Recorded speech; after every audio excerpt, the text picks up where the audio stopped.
gears a little bit to a story that's getting a second look. The FBI is reviewing a case in which a black Muslim teenager was found hanging from a tree in Washington state. Police say 18-year-old Ben Keita went missing in November. In January, he was found hanging in a wooded area in the city of Lake Stevens, about 30 miles north of Seattle. Now, according to Reuters, the medical examiner's office initially determined that the cause of death as strangulation.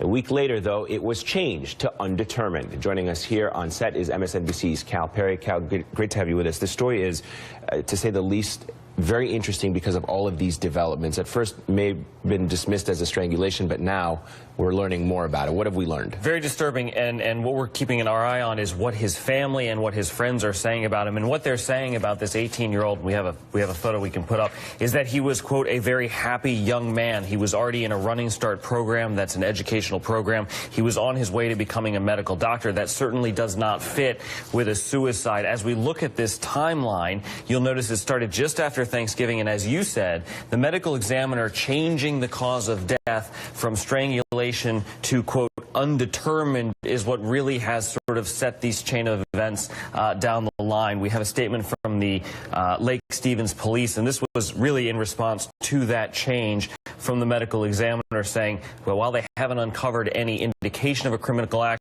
they're still asking the community for any information, and that's true until now. Authorities really want the community to share any information that they get.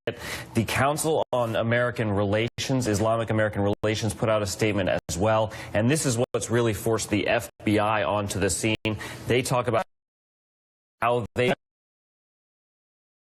especially in the current climate, we're talking about a rise of anti-Muslim attacks, of anti-Semitic attacks across the country, and that's why you have this statement now from the FBI, as they say they're not going to close the investigation, and that's the key here. While they say there's no sort of foul play, they're leaving it open for and anytime the FBI gets involved in a case, it gives you a sense of how substantial that case has now become. Absolutely. Cal Perry, good to have you on set. Thanks.